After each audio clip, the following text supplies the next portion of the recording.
शुरुआत करते हैं फिजिक्स वाला से। जी हाँ, वही जो पहले पढ़ाते थे, अब पैसे उठा रहे हैं। भाई ने सेबी से अप्रूवल भी ले लिया है प्री आईपीओ के लिए और प्लान है कि 4,600 करोड़ रुपए उगाएंगे, कुछ फ्रेश इशू कुछ of of cell.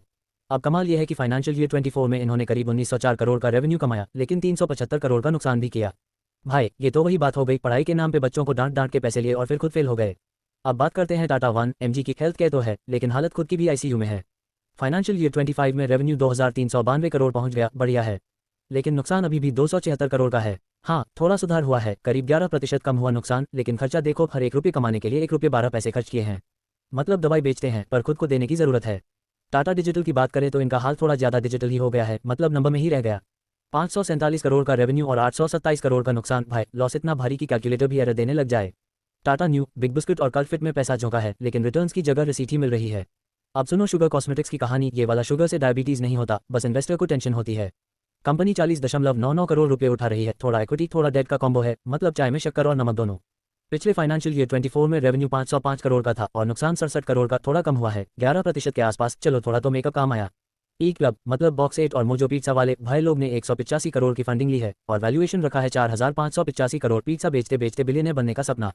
Financial year 24 में रेवेन्यू 515 करोड़ और नुकसान सिर्फ 15 करोड़। हाँ, लॉस में 77% की गिरावट, मतलब अब पिज्जा से सिर्फ कमी नहीं, बैलेंस शीट भी भर रही है।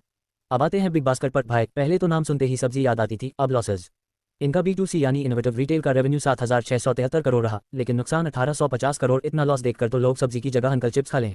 और B2B यानी सुपरमार्केट ग्रोसरी का रेवेन्यू भी गिरा 6.9% से और लॉस 102 करोड़ पे आ गया, मतलब होलसेल में भी हालत थिन हो गई है।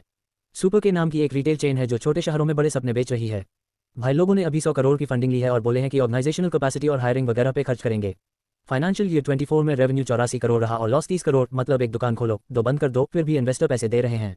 लाइक करे, शेयर करे, नीचे कमेंट करो और सब्सक्राइब करो। जल्दी से आगे बढ़ते हैं। शैडो फैक्स जो लॉजिस्टिक्स करता है, मतलब पार्सल पहुंचाते हैं, लेकिन खुद का प्रॉफिट अभी तक पहुंचा नहीं। इन्होंने भी आईपीओ का DRHP फाइल कर दिया है और करीब 2000 करोड़ रेज करने की प्लानिंग है। वैल्यूएशन है 8,500 करोड़। फाइनेंशियल ईयर 24 में रेवेन्यू 1885 करोड़ था और नुकसान बस 11 करोड़। हाँ, लॉस 91% कम हो गया, कुरियर जल्दी पहुंचा और नुकसान देर से। ईवीज नाम की इलेक्ट्रिक स्कूटर वाली कंपनी है, गिग वर्कर्स को स्कूटी देती है सब्सक्रिप्शन पे, ताकि डिलीवरी करते वक्त पेट्रोल की टेंशन ना हो। इन्होंने अभी $5.4 मिलियन उठाए हैं सीरीज ए राउंड में। नेत्रा सेमी एक सेमीकंडक्टर कंपनी है, इन्होंने 107 करोड़ रुपए की फंडिंग ली है और बोले हैं कि R&D, मैन्युफैक्चरिंग और मार्केटिंग पे लगाएंगे। भारत श्योर एक इंश्योरटेक कंपनी है जो इंश्योरेंस को इंफ्रा एज अ सर्विस बना रही है। 6 करोड़ रुपए उठाए हैं और बोल रहे हैं कि एम्बेडेड और ग्रुप इंश्योरेंस पूरे इंडिया में फैलाएंगे।